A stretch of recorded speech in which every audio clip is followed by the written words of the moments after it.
inspired you to get into this field of, I mean, you have your education qualifications and you, I'm sure before you got into this you were in other fields, but what inspired you to start your own school and campus? Yeah, let me begin with my initial academic background. You know, I'm a product of a local university system. I was a product of University of Sri Lanka. Completed my BSc Accounting and Finance degree, special degree. We were one of the first batch students where we had a lot of practical experience, especially in our third year and final year. That gave me a bit of a good opportunity to understand how the corporate world works. And my first career, the job was to become an accountant, which I did not enjoy. I felt it is a bit of a boring job for me because I felt I have a lot of talent, especially with managing HR. So using that talent, I thought I should do something better and something bigger. And so the education was something that it was in my bloodstream, I should say. In my, so genetically, I think I felt that I'm more towards education. It's not like that, but I think that I like, for whatever the reason, I like the field of education, and maybe because I like the university environment first, you know, how academics life and how academics are working, how committed they are, what sort of honorable duties or service they render to the society. And I felt that education, involvement with education, you can do a lot of contribution to the society. So that's one of the reasons I think I believe I selected to enter into the education field, and also I saw a lot of respect for the academics within the society. You know, especially I saw how the lecturers and the professors get the respect and the recognition from the students and their parents. So I thought, why not I also select something in that field? And then when I passed out from the uni, you know, I initially joined with the accounting profession, which as I said, I didn't like. So I thought of changing my career. I started very small scale. That time the Oxford College, you know, like I'm still the managing director for the last 14 years now. And then I went to, for a very short period, I went to UK for my master's. That was in early 90s, latter part of 90s. Completed that, and then 100% focused on academic work. And where did you focus on academic work instead of Oxford? Basically, we started very small scale in early 2000, and now we are an organization as Oxford catering to over 2,000 students annually.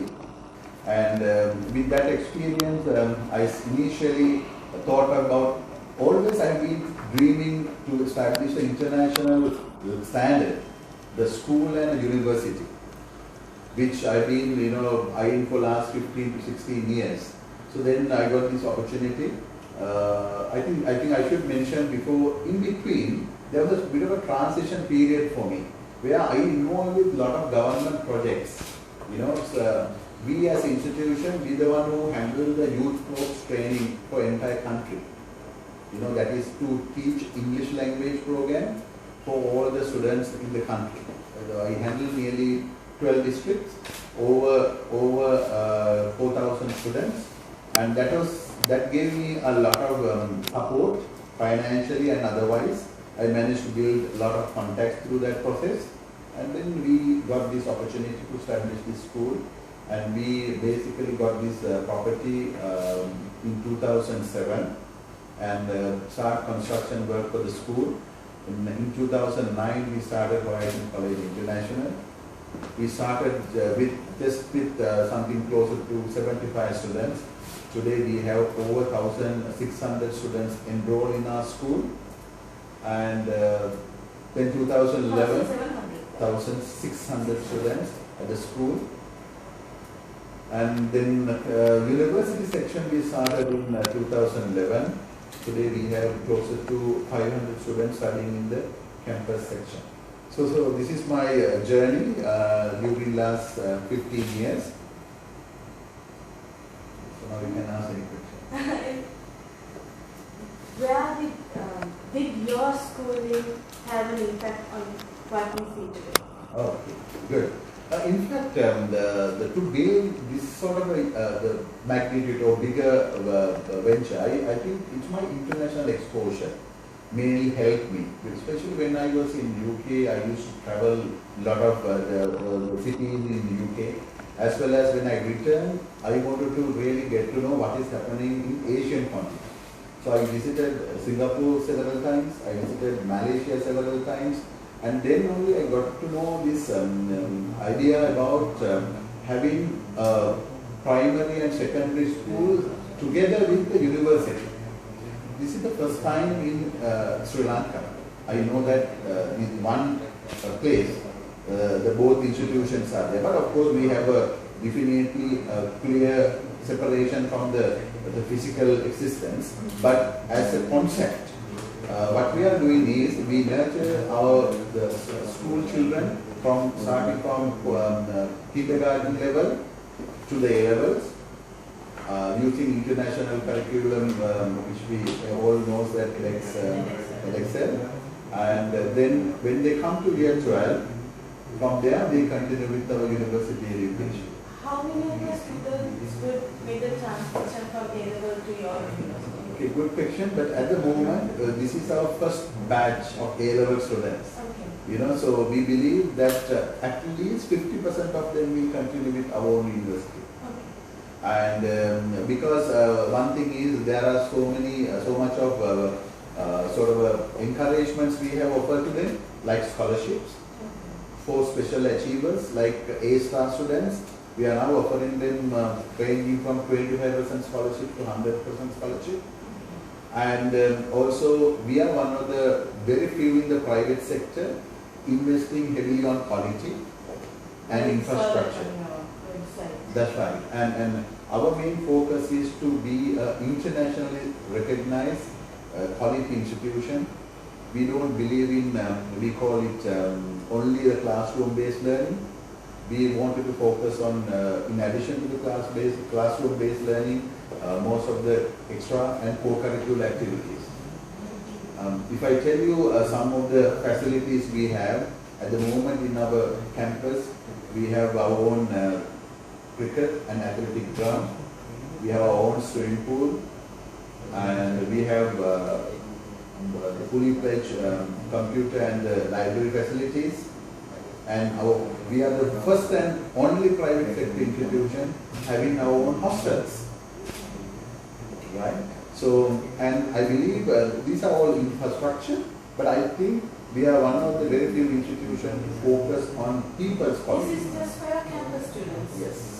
So No, the school also share in the facility. They share. That's what I said, we are the only institution with the same concept. But we have no problem. So it's all in this premises? Not only here, our ground is actually now is almost just from here is 100 meters away from here, it's very close by, and our hostels are walking distance from here, and because we can't accommodate everything within the premises, but we are spreading almost like 8.5 acre land area now here, and but further we are planning to build a 100-room hostel. That is to mostly accommodate the foreign and outstation students. At the moment, how many rooms? We have around 30-room hostel. We are accommodating around 50 students at the moment. Yeah, 40 to 50 altogether. Yeah, and so this is what we offer. And also I have to mention about the quality of the people. We as a university, we have invested on a lot of quality academics. And we recently, we got a new Vice Chancellor. He is our first Vice Chancellor in our institution, a very well known Professor Colin Pires, who was the former Director at Quality Assurance of the UGC. And also we have another 4 professors joined with us from the university system in our country. So I believe we already have more than 6 professors in our academic panel, who are presently, they are the ones who are heading each faculty. Where we have business, IT, and then education and sciences. Out of personal interest, this education faculty, do you have any hopes to broaden from just primary teaching facilities? Do you plan to have other education-oriented courses? Yes, of course. Now, for example, I'm at the moment I'm discussing only about the campus section. Then we will come to the school separately. We are campus. This is about the education faculty in the campus. Education faculty in the campus. Now, we basically at the moment we have only bachelors of education, but we will be moving to the MSc in education, as well as we are now negotiating with the university in Malaysia to offer PhD in education program. That will be the first time any private institution is offering PhD level qualification in education and education management. And there's a lack of that in the country. Of course. And then also we have psychology degrees up to the master's level. Psychology degrees up to the master's level, and then business programs starting from diploma to master's level, and IT the same. And we are one of the very few institutions in the private sector focusing on biomedical sciences and biotechnology. So we are presently working with Nila University, Malaysia, and one of the very few, and with all the facilities, mind you. Because there are few in other places, but their labs they don't have enough infrastructure.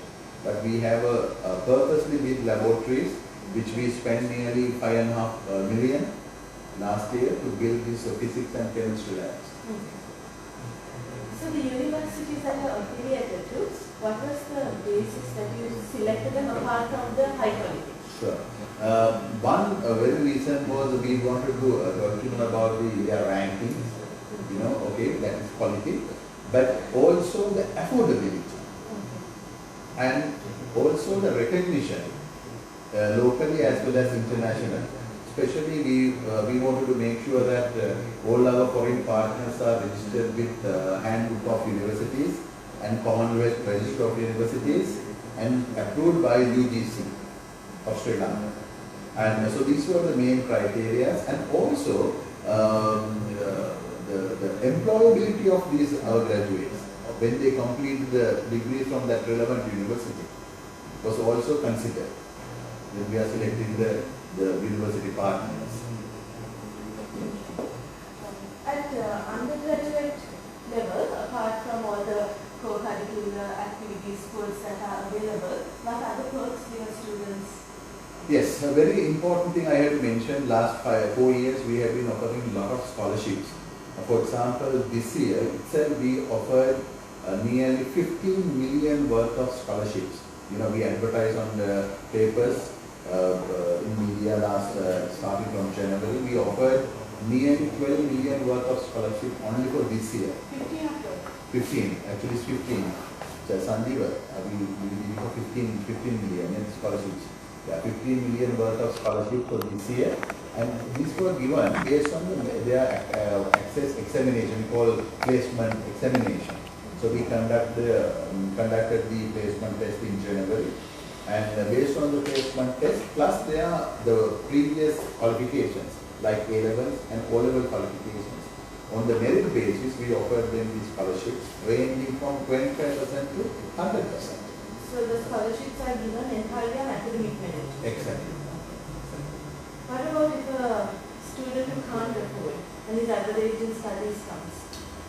That's why we have, then those sort of students we have given many benefits. For example, installment packages we have offered.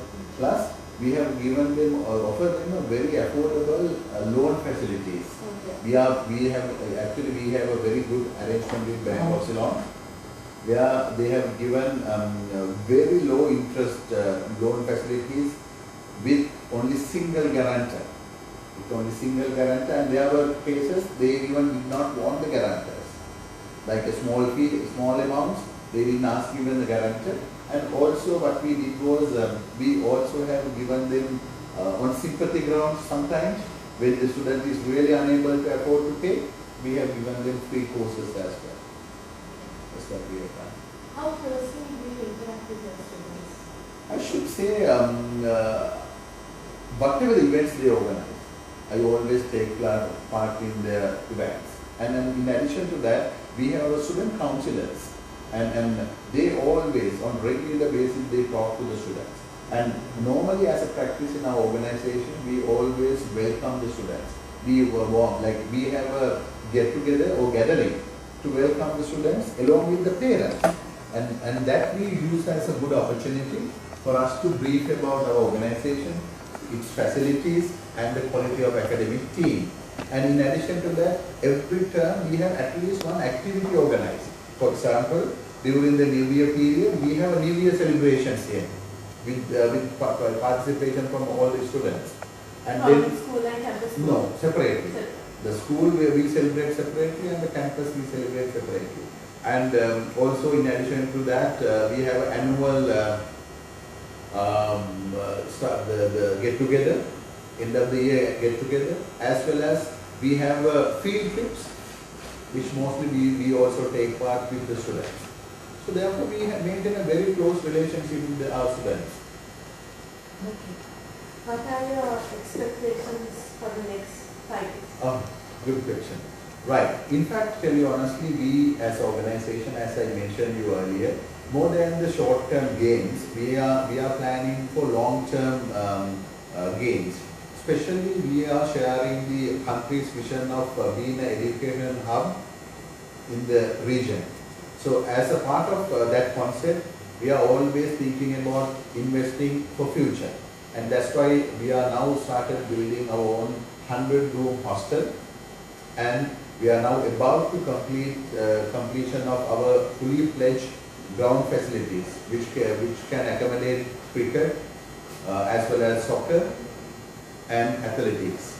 And our future, tell you honestly, we have been already started our process with the UGC and the Ministry of Higher Education to recognize Horizon as a private non-state sector university.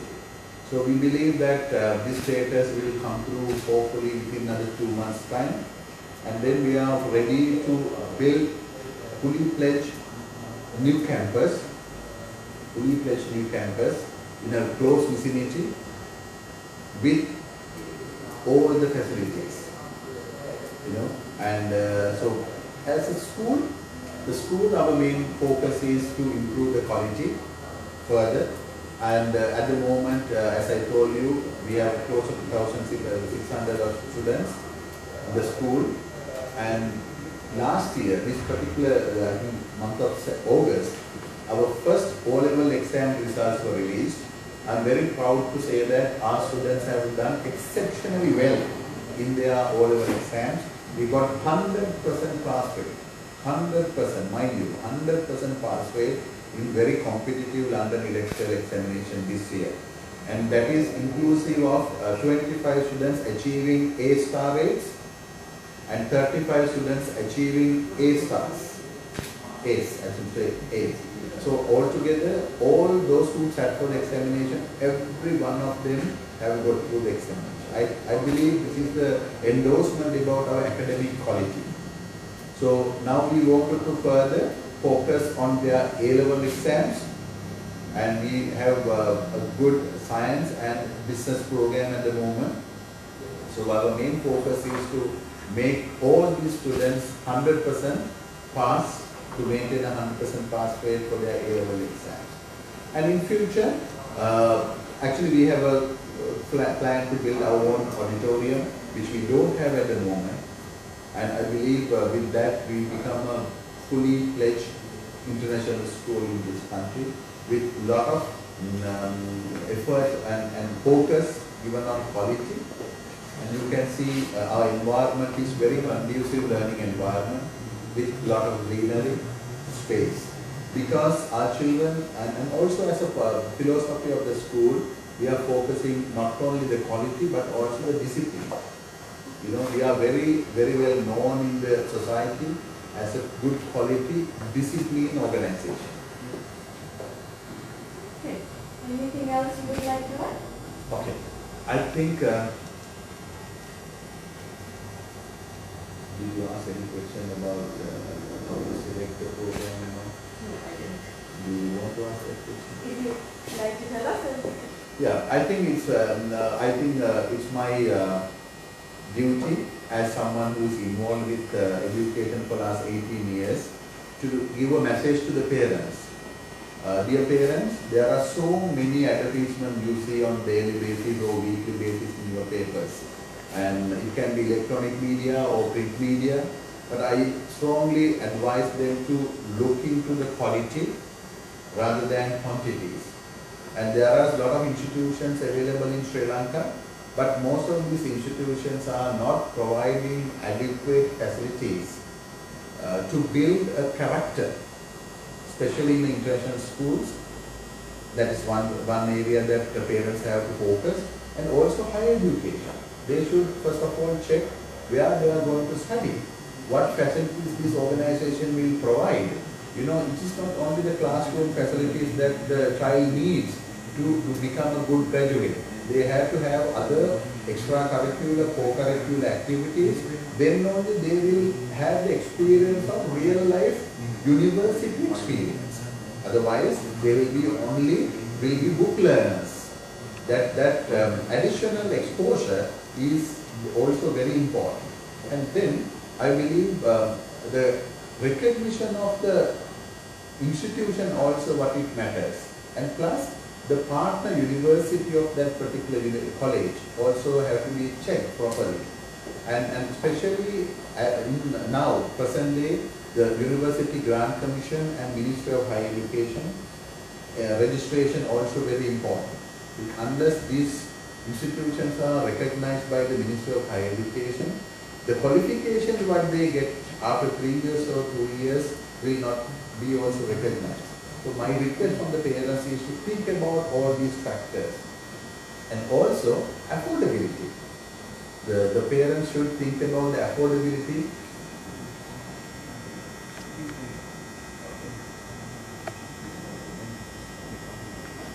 Affordability of the program. Otherwise, what will happen is, by the time the students are in the year 1, year 2, if they can't afford to pay for the whole program, then halfway they have to stop the program. And also, international recognition and employability in overseas also should be considered, because most of our children, they like to go to foreign countries like Australia, UK or Canada or USA. So when they are before they select the university or the program, parents should think about the future, prospecting not only in Sri Lanka but also in overseas countries. So this is the message I have to give to the parents. Please don't always think about only the institution. When you are selecting the institution, think about the facilities and the recognition and acceptance of these qualifications. Ask you a lot of questions about. Okay. I think we referring to the university section, and as an institution, we are already, as I told you before, we have already applied for the recognition process from the Ministry of Higher Education and also from the UBC. And in addition to that, we have been a part of a world-renowned quality assurance institution called APQN, Asia Pacific Quality Network. I'm very proud to say Horizon is a member of APQN now. APQN is the largest quality assurance membership body in the world, which has membership of nearly 180 institutions, over 50 countries. And so we are also part of it. And in future, we are hoping to get ourselves registered with the Handbook of International Universities. That would be a great achievement. That's right. So that is our future plan.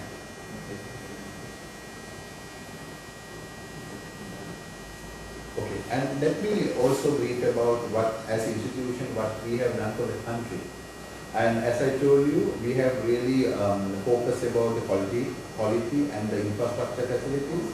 Now this has given us an immense opportunity to attract a lot of foreign students.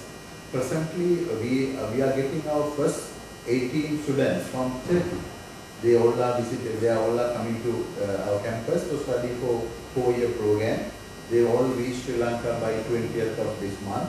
And in addition to that, we are already signed up with the Maldivian institution to send 50 students to their education and business degree program. And for the first batch of Maldivian students, of 25 students, will be here end of this month. So our main focus is not only Sri Lanka, but also we are focusing on international market, and that's why we are focusing on accommodation and other facilities to cater to international market. So doing these things, we believe we also can contribute in our own capacity of the country's vision to become education hub of Asia. Do you currently have how many international students? That's what I told you. We have nearly 25 international students studying in our campus at the moment. But these numbers will be increasing from another 50 students in the end of this month. I see from your room that you are a family man. Yes. A lot of beautiful pictures of your family. Are your children also studying? Yes, I have 3 girls. They all are studying here. I think that is the best endorsement for what you do. That's right. You know, I believe we have the best school, best facilities. So why not I ask my children to study here? You know, so they all are studying here. Yeah, thank you. Anything else?